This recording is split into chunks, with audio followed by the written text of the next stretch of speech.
Completely. Two things. First of all, I want them to be completely engaged. I mean, I did my best to make it an immersive, page-turning read.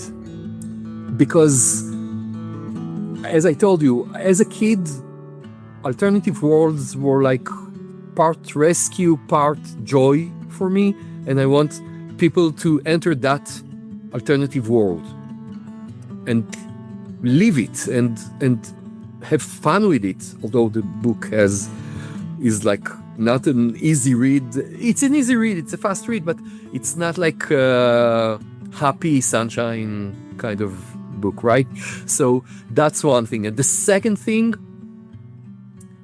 I want them to think, if I were Ren, what would I do? And actually, I had a reviewer saying it exactly in these words.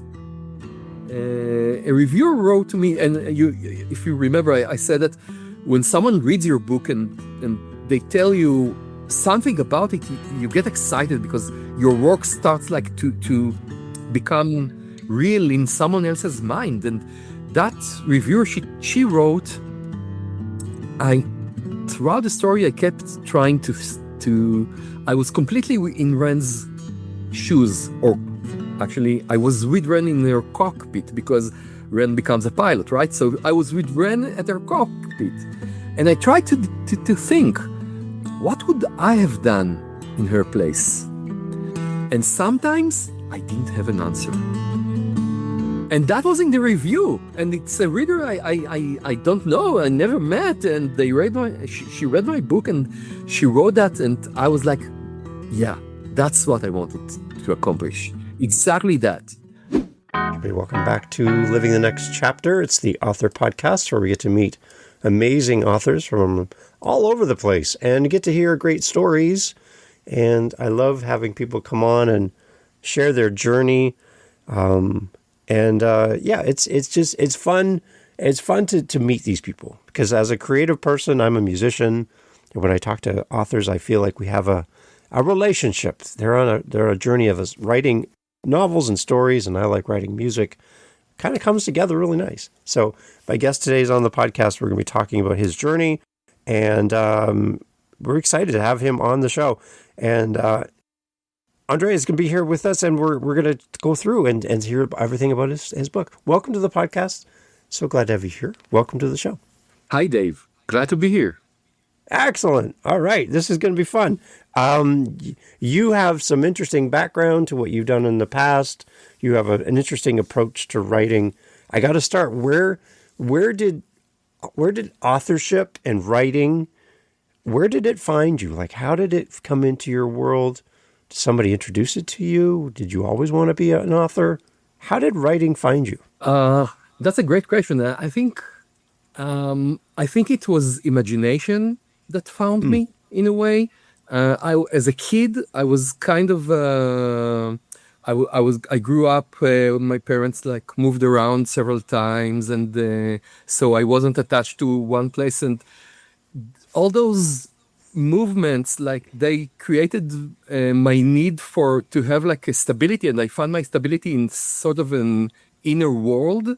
So imagination, and I started imagining like cities and countries and other worlds, and this led to it became a very important thing for me.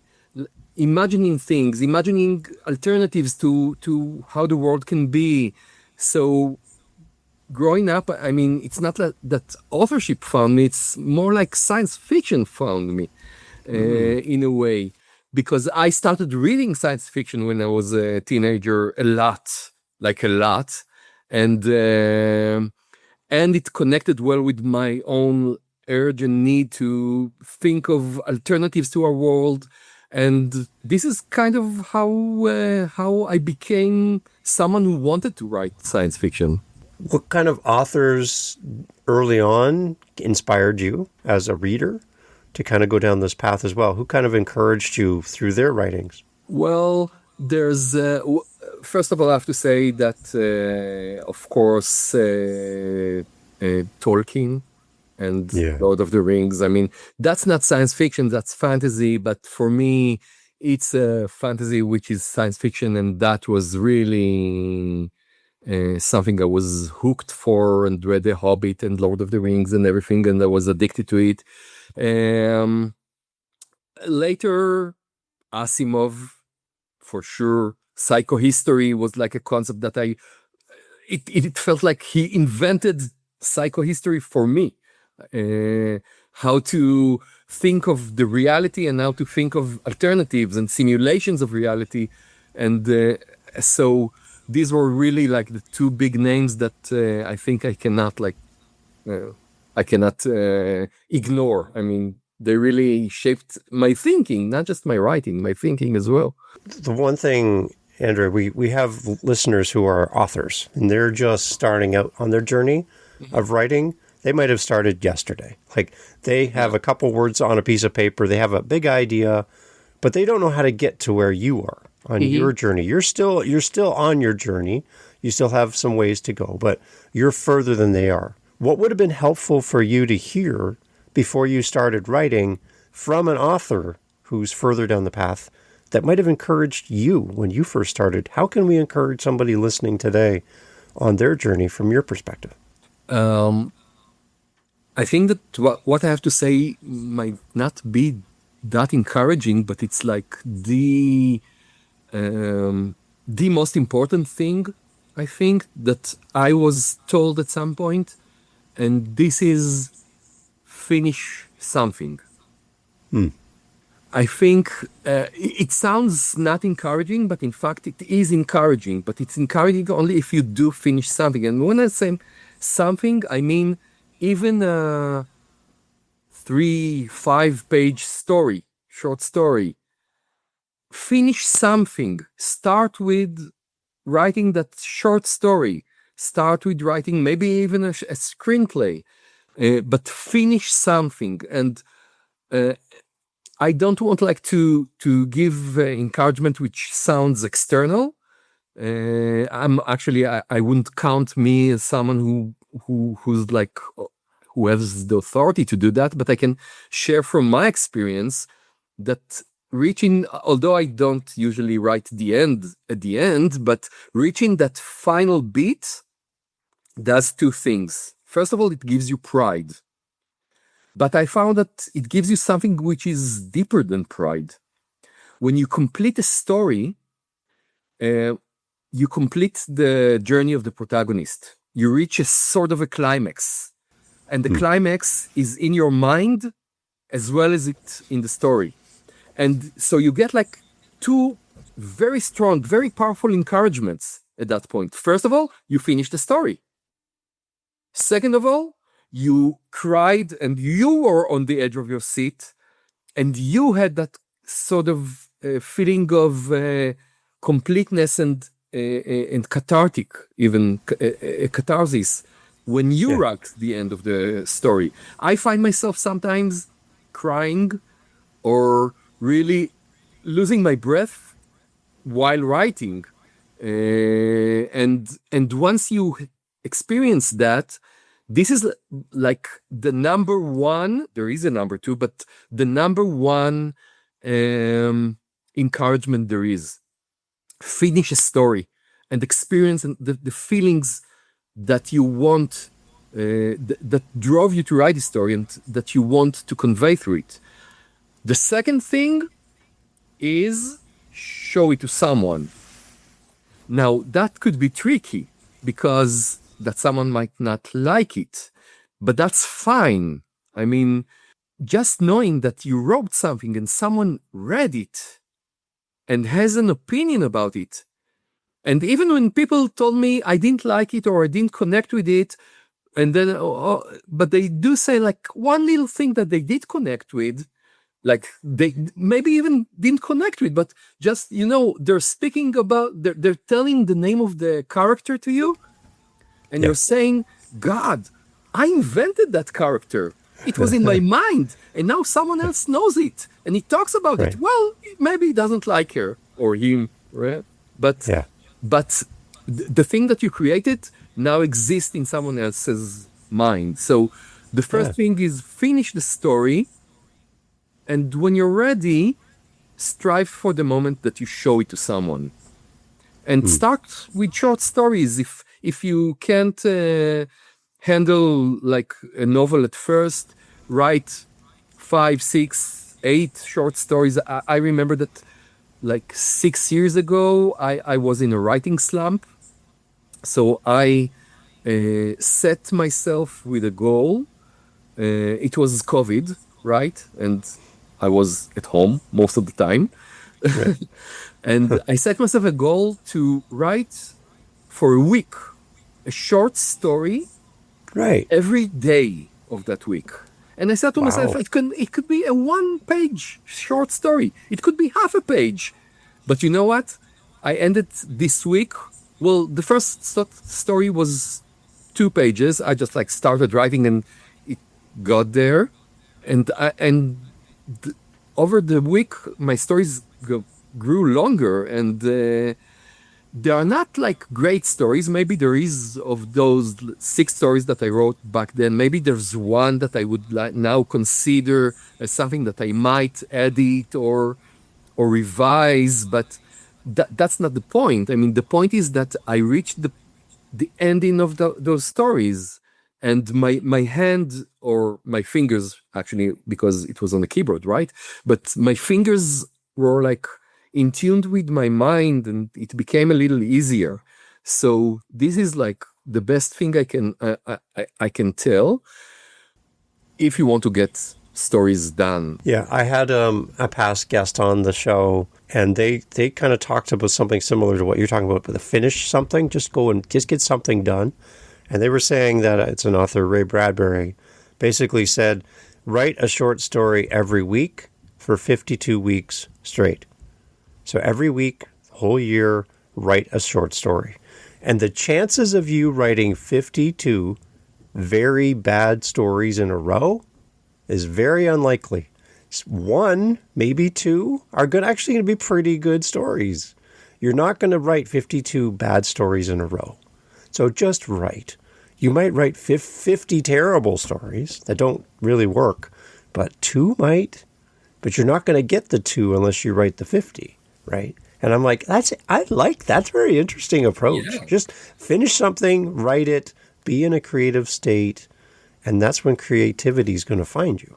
Yeah, I totally agree with that. And I want to say something in favor of those 50 terrible stories, Okay, good. because your percentage is like spot on, I think. But it's 4% not just from the stories, it's 4% from every story. Meaning Right. that in every crappy story, Yeah. there is something which is gold. Yep. There is an Yep. idea, emotion, a phrase, a character, a situation, something that when you write it and you look at it, maybe in retrospect or maybe in real time, you say, wow, I really enjoyed coming up with that. Yeah, the story, I will this is not the one I will show someone, but Right. but wow, this idea that like I remember specifically one of the stories, the one that I might revise one day, is about a kid who says, who is convinced he's a robot, Oh, and his nice. father is like losing his mind. How can you be a robot? And he always tries to convince his son, you're not a robot, until the son wears him out and the father starts, well, maybe you are a robot. And then he tries to program his son and teach him everything like you do to a robot. And I won't say the end, because the end is No. the crappy part of that story. But for example, I reread it and I thought, except for being a metaphor for parenting Yeah. and you programming your children, and how can you program your children? What happens when you're saying, when you're programming them wrong? Except for that, I think the idea that attracted me to that specific story is that when the father accepts that his son is a robot, he needs to start teaching him what life means in very, very tangible little bits of truth, like telling him how to eat and how to think and how to see things and how to act and what to do next, and to deconstruct the world for his robot son. And so yes, parenting, of course, and I'm a father, so that was like the emotional hook there. But that deconstruction of reality into little bites, that's like an idea that when I reread the story, I said, this one is something that I want to do something with later, maybe. Right. So as an author, how do you determine who your audience is? You want to write a book, you want to write a story that connects with somebody. How do you decide, and also when do you decide who your audience is as an author when you start a new project? I'll be honest that it can vary. I mean, Yeah.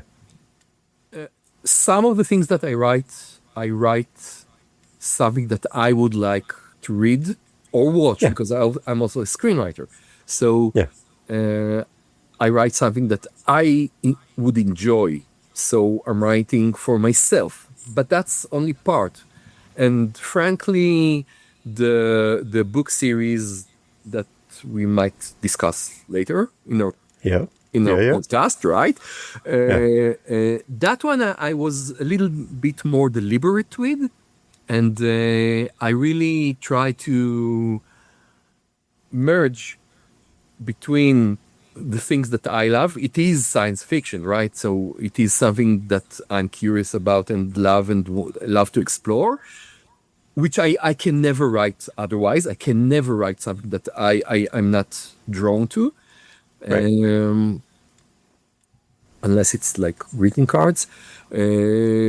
But there, I was also deliberate in trying to tell myself, I want to find some works that that had commercial success. Yeah. I want to understand who their audience was, and then I want to see how I can do that. What are the tropes that they were writing with? And then I sort of put together the puzzle and came up with the concept that is the sweet spot between what I love and what I hope or estimate is commercial. Talk a little bit about the difference between writing for a screenwriting and screenplays compared to a novel. Screenwriting has the word screen in it, so we're going to see something up in front of us. A novel is a book, which is words on a piece of paper. So you don't have the element of the visual. What's different between how you approach screenwriting compared to how you approach writing as an author? You know, there are some technical differences, but I don't think it's that much of a difference. Really? Okay. Yeah. I mean, technically it's completely different. Yeah. But for example, my novels are now in first person. This is something that cannot happen on screen, right? And when you're screenwriting, you need to think in scenes. You need to place the characters in a location. But you also have to do that when you write a good novel, because you cannot, I mean, James Joyce did it beautifully, not putting us necessarily in a specific location sometimes, but for most of us normal writers, we need to place the character in a location. We need to find a conflict. We need to see how they react emotionally, how they try to solve the problem that they're dealing with. And those things are common for both. So yes, there is some technical difference. The inner world that you can tap into in fiction writing, but and the structure of screenplay, which is scene after scene, so you need to structure it differently. But honestly, at its core, it's like, I don't know, switching from one word processor to another in a way, Yeah. or like switching tools, or if you're a doctor and you can like, okay, so this time I'm working on that variation the of the disease, and then I'm working on a different group. So, but basically, I'm exercising the same kind of thinking and the same kind of creativity. So, I don't think it differs all that much. Yeah, maybe the visual side, like they say, a picture is worth 1,000 words. It's a saying, right? So the visual component, like having a car drive off into the sunset, into the mountains, is easier maybe to visualize than to put into words. You're going to have to do a little bit of thinking about how you want people to see what you're trying to explain in words compared to just putting a car driving off into the country. Yeah, right? but you can just show it, right? The car that drives into the sunset, right? Yeah, Yeah, it was words on paper as well. true. Before it was Right. shot. Yeah, Right? So right. Interesting. Yeah, okay, good. Is there an advantage for you instead of a difference? Is there an advantage for you to come to writing as an author, having a background as a screenwriter? Does it give you some special tools that maybe someone who's never written a screenplay before wouldn't maybe have? Well, first of all, I need to be. I mean, I need to be proven as a writer. I mean, when you ask me if there's an advantage, so people who listen to us, I suggest they read my book, and then they'll see if there was an advantage there. Yeah, but I was trained as a screenwriter, so I went to film school, and the fact that you really have to thinking visuals stuck to me. Yeah. And the structure that you always need to have something moving, you always need to have something. So I guess not all authors write that way, but it did shape how I write. In that way, it was an advantage or a plus when enabling me to cross through story, to think of story in that sense. So in that, it was tools that helped me. But is it an advantage? You get to decide. You get to decide. Yeah, one of the authors I was talking to recently, they said their struggle early on, not having your background, was dialogue. They really wrestled with dialogue when they were writing their book because they didn't know how to write it. They didn't know how to approach it. And it was hard to talk and have that back and forth. That was one of their struggles.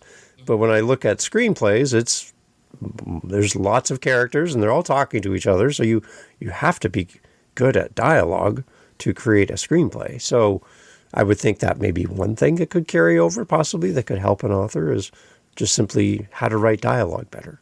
Well, first of all, there are screenplays in which the dialogue is not good, right? So you need to get the dialogue done as a screenwriter. And so, you're getting used to dialogue, but of course you can write not good dialogue, right? Both in your screenplay and in your novels. So,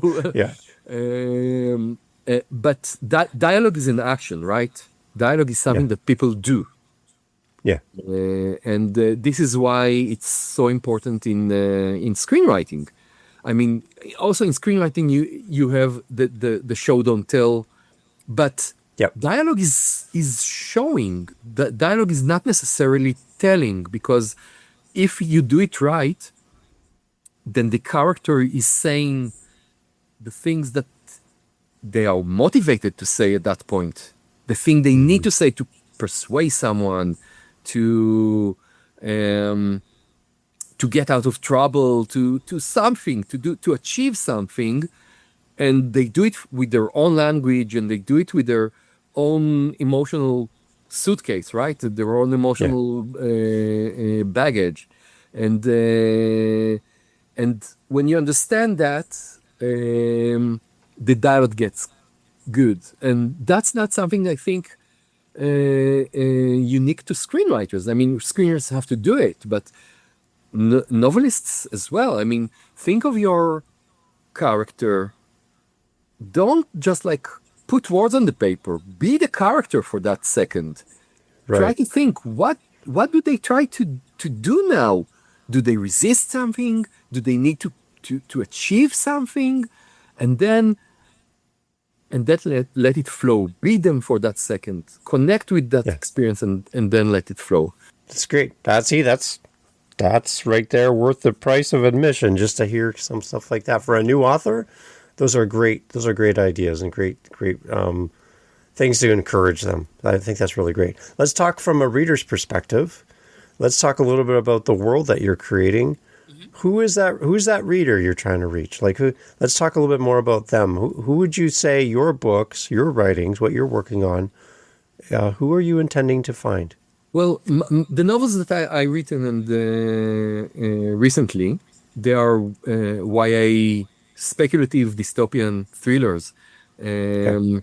but they are like for, let's say, if you love the Hunger Games, and plus I did a good job, then you'll Yeah. like my books because it has those kind of elements in it, that pacing and that high stakes, and the character is fractured and tries to find her way in a very morally gray world. And if you're so it's for readers who like that kind of pacing and like to be immersed. So it's for YA, but it's also for people. If you today love novels like The Hunger Games, the new Hunger Games, or the old ones, and you like them, and you want to say, I want to read something in that line, or even The Fourth Ring, which is also the same kind of pacing and things like that. So Yeah. then those are the readers that I think would enjoy what I'm writing today. Okay. Talk a little bit about some of your main characters that we're going to meet through your writings. Like who are they? What do we need to know about them before we jump in as a reader? Okay, so my protagonist, she's a 16-year-old girl. She's called Ren, and Ren is a rebel, a rebel at a totalitarian regime that tells people what they have to do and what they have to think and things like that, and she's a person who tries to find what's the right thing to do, but it's not that easy.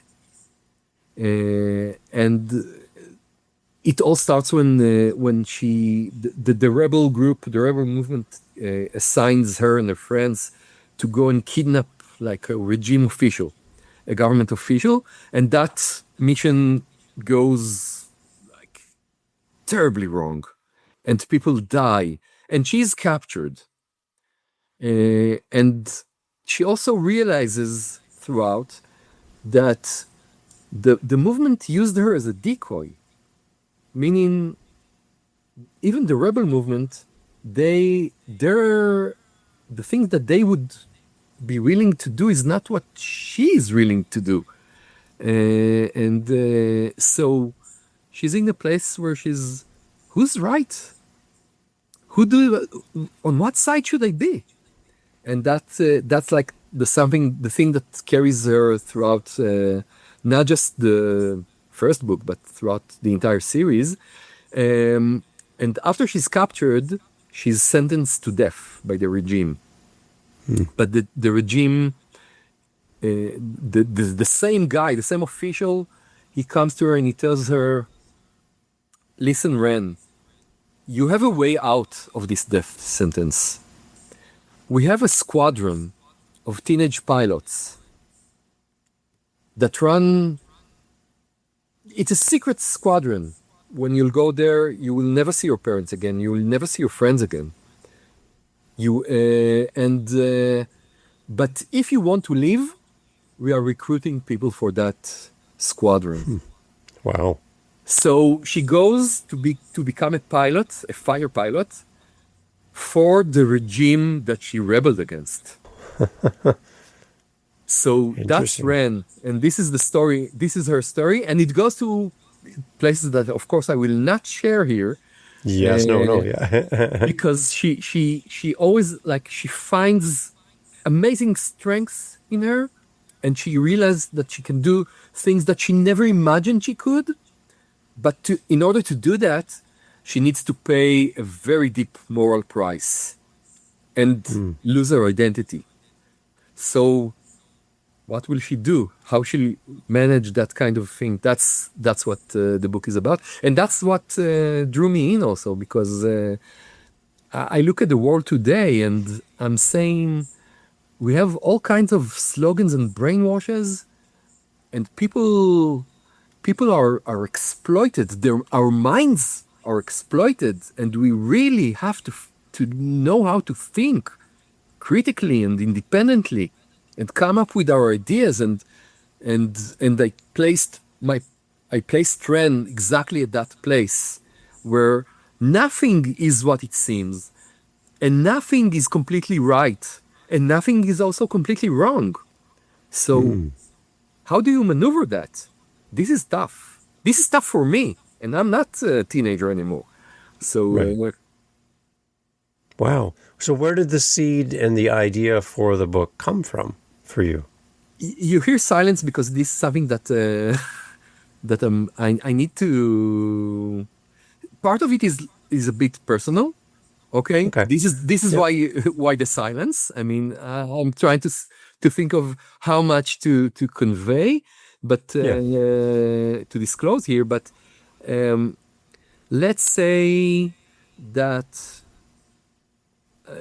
I'm sorry if it would sound like a bit too general, but the last 5-6 years of our world has been like chaos.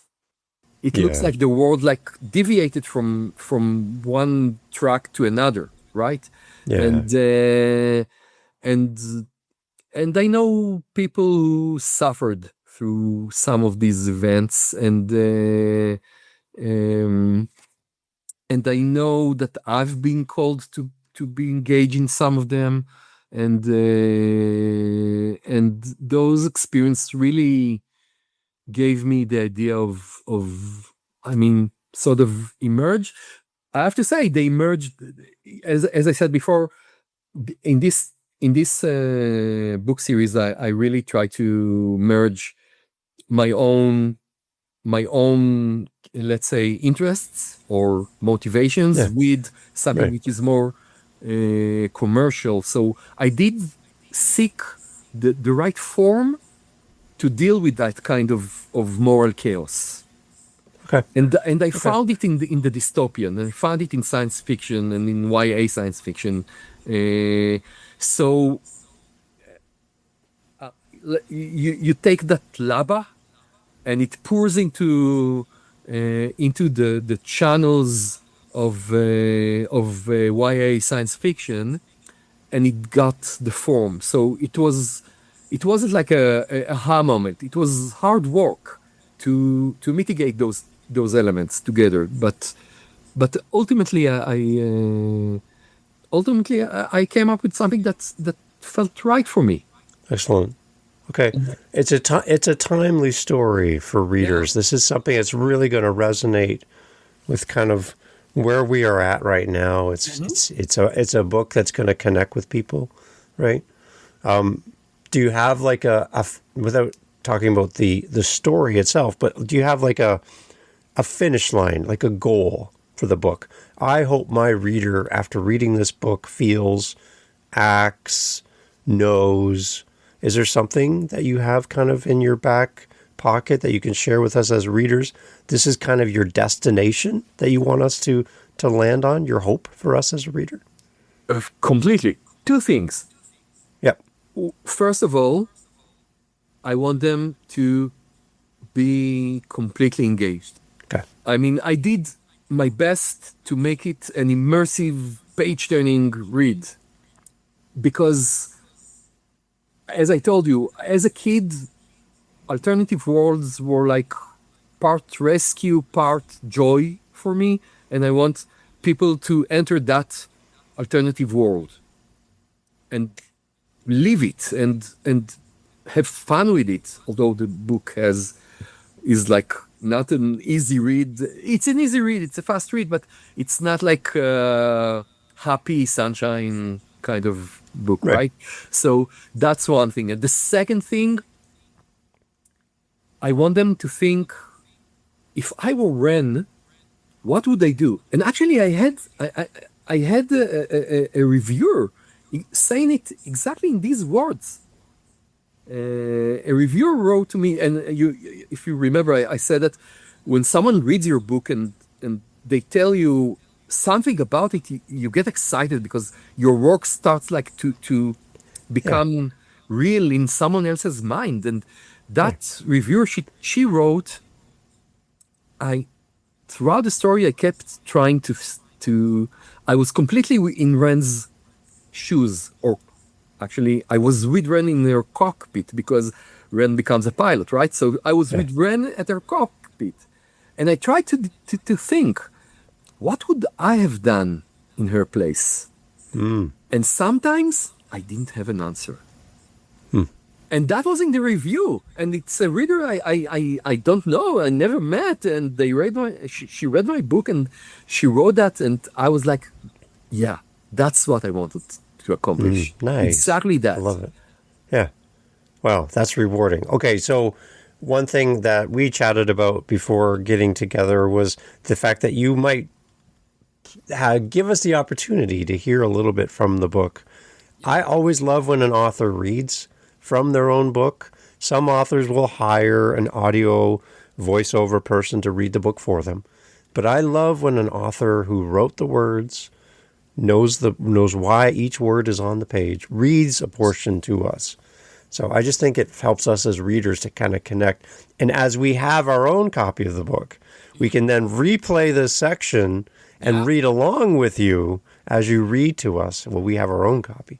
But is that okay? Can you share a little bit from the book? Can you kind of set us up a little bit about what you're going to be reading to us about? What do we need to know before we jump in? And I'm just going to go sit with the audience and enjoy listening to you read from your book for us. Can you kind of set this up for us a little bit before we hear a little bit? Actually, I think I set up already more than needed, because what I'm going to read is like the first page plus of the book. So Good. Awesome. you already know more than you need to know in order to read it. So Awesome. All right. Okay, I'm going to go sit with the audience. I'd love to hear this. This is great. all right, are we ready? We're ready to go. I lie best when I believe it myself, and even better when the truth can get me killed. So I do. Teen Select, I say, the word stumbling out before my brain catches up. We're with the Teen Select group. Photo op with the synod member? The guard blinks. She's young, maybe 19. Her uniform still stiff and slightly too large across the shoulders. A year ago, she probably sat in the same classrooms we did, believed the same things we were told to believe. I almost like her for that. Her hand hovers near her holster. I wasn't informed of any... they never inform anyone of anything, I force a laugh, rolling my eyes like like this is just another bureaucratic headache. We got separated from the group. You know how it is. Nicely done, Ren. Now let's see how you managed to build on that. My gamble rests on the Teen Select group actually existing. Those propaganda photos of equilibrium officials surrounded by beaming teenagers, the ones that usually make me want to retch. Who knew they'd become survival training? But for this to work, the others needs to appear behind us. Now, you stands frozen beside me. Useless. Come on, Adrian, Nia, Caleb, anyone. Don't let us burn. The guard's fingers brush her weapon. I could have pulled back, hidden with the others, but after you came out of the service corridor without checking the hallway was clear, right in front of the guard, I couldn't leave him hanging, so I stepped out. Adrian would kill me for this. There we go.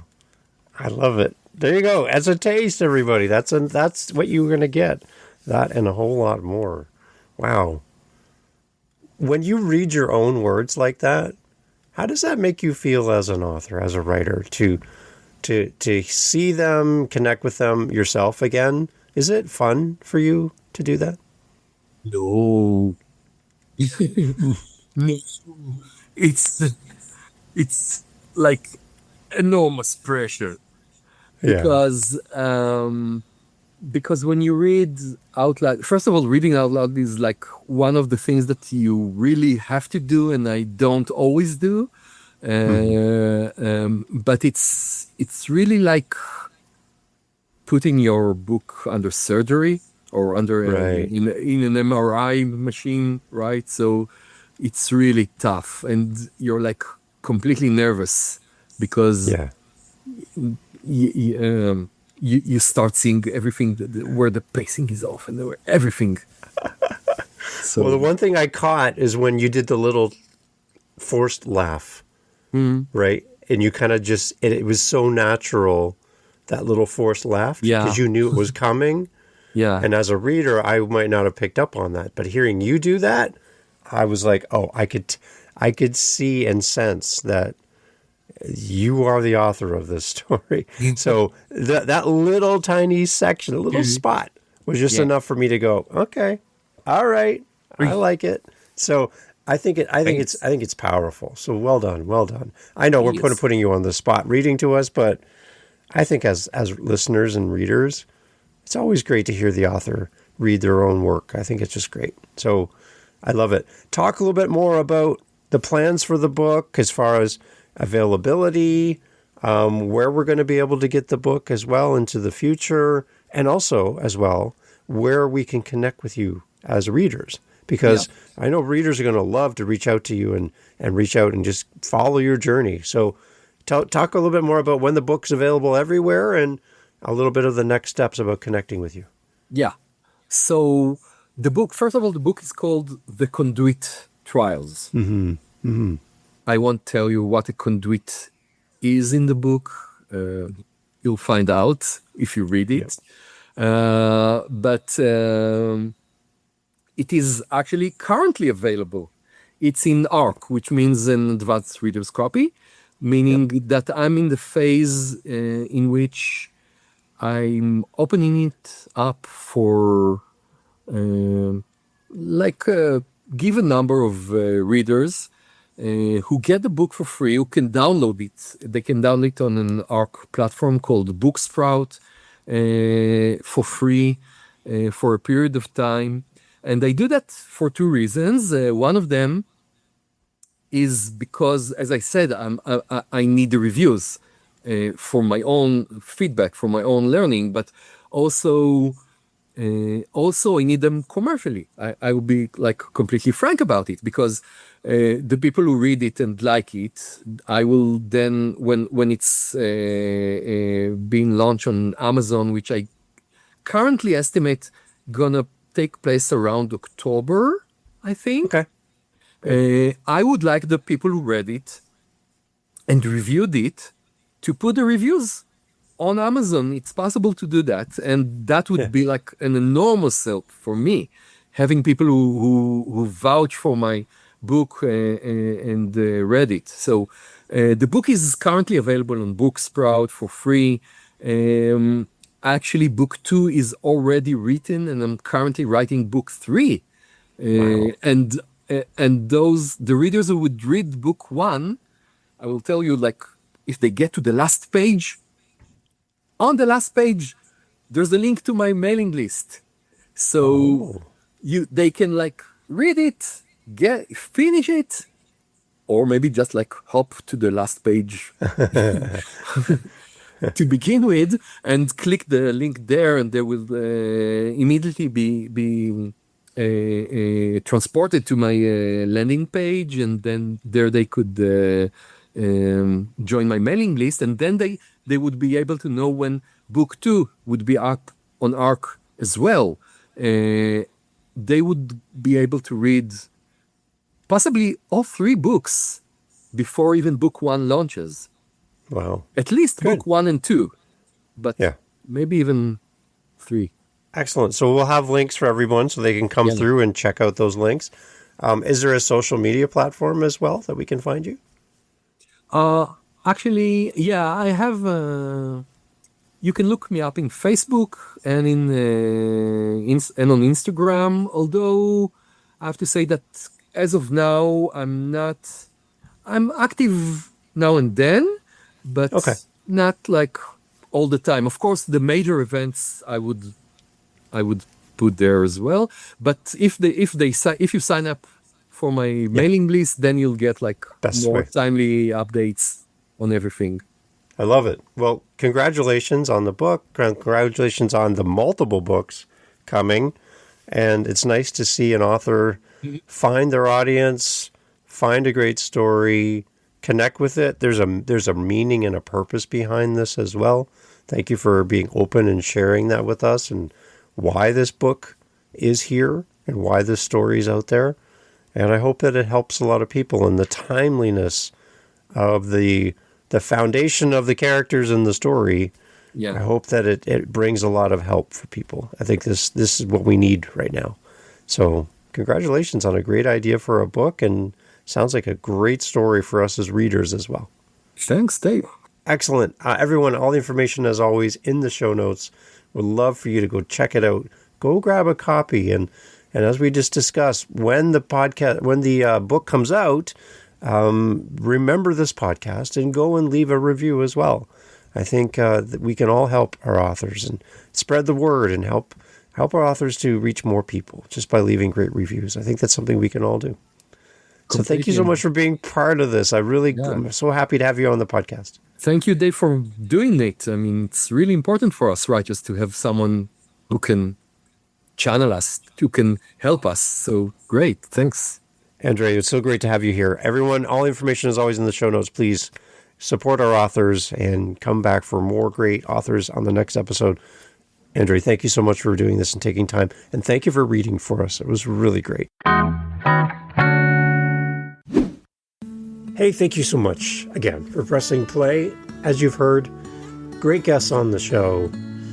And one thing you didn't hear in this conversation is what? What did you not hear? Think about it for a second. That's right. Not a single solitary commercial for a mattress or a supplement or a whatever you call it. No. Why? Because we don't want to break up the conversation with commercials. So the fact that you're still here means that you are a fan of the show, I'm assuming. So if you want to help to keep the podcast going and to make me feel really happy, all I really care about is coffee, okay? I just got to be honest. I love coffee. I'm drinking one right now. It's starting to get cold. I need to warm it up. Helping us with our Buy Me a Coffee link over at livingthenextchapter.com and also in the show notes helps kind of keep the lights on around here. Remember, I'm doing this for free. I'm paying for everything. So I would love to have a little coffee donation, even $5 kind of fills up my cup. And I would love to enjoy a coffee from you. So if you're interested, again, thank you for listening. But you can use our Buy Me a Coffee link and fill up the cup. Thanks for being here.